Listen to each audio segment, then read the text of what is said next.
പിതാവിൻ്റെയും പുത്രൻ്റെയും പരിശുദ്ധാത്മാവിൻ്റെയും നാമത്തിൽ തന്നെ ആമേൻ. പ്രിയ ദൈവമക്കളെ, ഇന്നത്തെ നമ്മുടെ ധ്യാന വിഷയം യിരെമ്യാ പ്രവാചകന്റെ പുസ്തകം 17-ാം അധ്യായം 7-ാം വാക്യമാണ്. അതിമനോഹരമായ ഒരു തിരുവചന ഭാഗമാണിത്. യഹോവയിൽ ആശ്രയിക്കുകയും യഹോവ തന്നെ ആശ്രയമായിരിക്കുകയും ചെയ്യുന്ന മനുഷ്യൻ ഭാഗ്യവാൻ.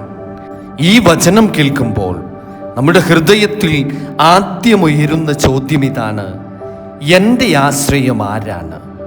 എൻ്റെ ശക്തിയോ, എൻ്റെ സമ്പത്തോ, എൻ്റെ ബന്ധങ്ങളോ, എൻ്റെ കഴിവുകളോ, അല്ലെങ്കിൽ ജീവനുള്ള ദൈവമാണോ? ഇന്ന് ലോകം മനുഷ്യനെ പല ആശ്രയങ്ങളിലേക്കും ക്ഷണിക്കുന്നു. ബാങ്ക് ബാലൻസ്, അധികാരം, വിദ്യാഭ്യാസം, ജോലി, സുഹൃത്തുക്കൾ, സാങ്കേതിക വിദ്യ, ഇവയെല്ലാം അനുഗ്രഹങ്ങൾ തന്നെയാണ്. എന്നാൽ ഇവയൊന്നും നിത്യമായ ആശ്രയമല്ല. ഇന്നുള്ളത് നാളെ ഇല്ലാതെയാകാം. ഇന്ന് കൂടെയുള്ളവർ നാളെ അകന്നുപോയേക്കാം. ഇന്ന് ശക്തനായിരിക്കുന്ന മനുഷ്യൻ നാളെ ഒരുപക്ഷെ ദുർബലനാകാം. എന്നാൽ ദൈവം ഒരിക്കലും മാറുന്നില്ല. അതുകൊണ്ടാണ് പ്രവാചകനായ യിരെമ്യാവ് പറയുന്നത്: യഹോവയിൽ ആശ്രയിക്കുന്നവൻ ഭാഗ്യവാൻ.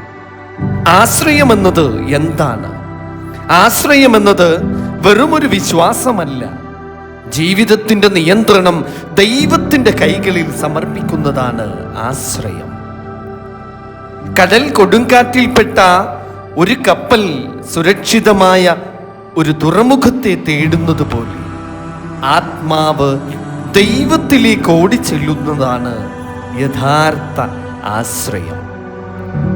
നമ്മുടെ ജീവിതത്തിൽ പലപ്പോഴും നാം പ്രാർത്ഥിക്കുന്നു, എന്നാൽ പലപ്പോഴും ദൈവത്തിൽ ആശ്രയിക്കുന്നില്ല.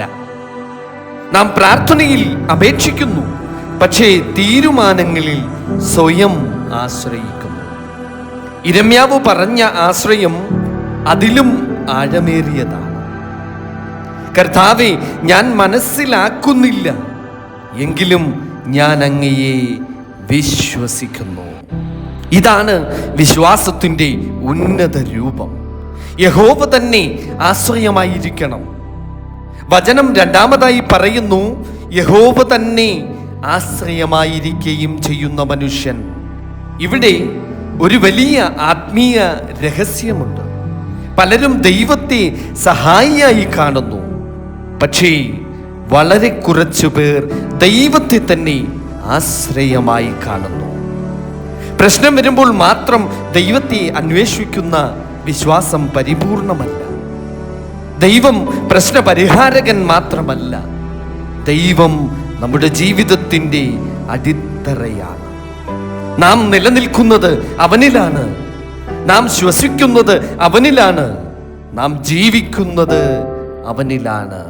അതുകൊണ്ട് കർത്താവിനെ വെറും സഹായിയായി അല്ല, ജീവിതത്തിൻ്റെ പൂർണ്ണ ആശ്രയമായി സ്വീകരിക്കുവാൻ ഈ വചനം നമ്മെ ക്ഷണിക്കുകയാണ്. ഭാഗ്യവാൻ ആർ? ലോകം പറയുന്ന ഭാഗ്യം വേറെയാണ്. വലിയ വീടുള്ളവൻ ഭാഗ്യവാൻ, സമ്പത്തുള്ളവൻ ഭാഗ്യവാൻ, ഉയർന്ന പദവിയുള്ളവൻ ഭാഗ്യവാൻ. എന്നാൽ വിശുദ്ധ വേദപുസ്തകം പറയുന്ന ഭാഗ്യം വ്യത്യസ്തമാണ്. ദൈവത്തോട് ചേർന്നിരിക്കുന്നവനാണ് ഭാഗ്യവാൻ. കാരണം അവൻ്റെ സന്തോഷം സാഹചര്യങ്ങളെ ആശ്രയിച്ചല്ല. എത്ര വലിയ കൊടുങ്കാറ്റ് വന്നാലും സമാധാനം, കഷ്ടത വന്നാലും പ്രത്യാശ, കണ്ണുനീർ വന്നാലും വിശ്വാസം. ഇതാണ് ദൈവമക്കളുടെ ഭാഗ്യം. വെള്ളത്തിനരികെ നട്ട ഒരു വൃക്ഷം. ഈ വചനത്തിന് ശേഷം യിരെമ്യാവ് ഒരു മനോഹര ചിത്രം ഇവിടെ നൽകുകയാണ്. ദൈവത്തിൽ ആശ്രയിക്കുന്ന മനുഷ്യൻ വെള്ളത്തിനരികെ നട്ട വൃക്ഷം പോലെയാണ്. വേനൽ വന്നാലും ഉണങ്ങുന്നില്ല, ക്ഷാമം വന്നാലും ഫലം കായ്ക്കുന്നു. കാരണം അവൻ്റെ വേരുകൾ ജലസ്രോതസ്സിൻ്റെ ആഴത്തിൽ പതിഞ്ഞിരിക്കുന്നു. അതുപോലെ വിശ്വാസിയുടെ വേരുകൾ ദൈവത്തിൽ പതിഞ്ഞിരിക്കണം. പ്രാർത്ഥനയാണ് ആ വേര്. വിശുദ്ധ തിരുവചനമാണ് ആ വേര്. വിശുദ്ധ കുർബാനയാണ് ആ വേര്. ദൈവ സാന്നിധ്യമാണ് ആ വേര്. വേരുകൾ ആഴമുള്ളപ്പോൾ കൊടുങ്കാറ്റുകൾ ഭയപ്പെടുത്തില്ല. വിശുദ്ധരുടെ ജീവിതത്തിലെ ആശ്രയം അങ്ങനെയായിരുന്നു. സഭാ ചരിത്രത്തിൽ അനേകം വിശുദ്ധന്മാർ ദൈവത്തിൽ ആശ്രയിച്ചു ജീവിച്ചു. പീഡനങ്ങൾ വന്നു, അപമാനങ്ങൾ വന്നു, രോഗങ്ങൾ വന്നു, എന്നാൽ അവർ വീണില്ല. കാരണം അവരുടെ ആശ്രയം മനുഷ്യരിലായിരുന്നില്ല, ദൈവത്തിലായിരുന്നു. അവരുടെ ശക്തി അവരുടെ കഴിവിലല്ലായിരുന്നു, അവരുടെ ശക്തി കർത്താവിലായിരുന്നു. ഇന്നത്തെ വിശ്വാസിക്കുള്ള ഒരു സന്ദേശം ഇതാണ്.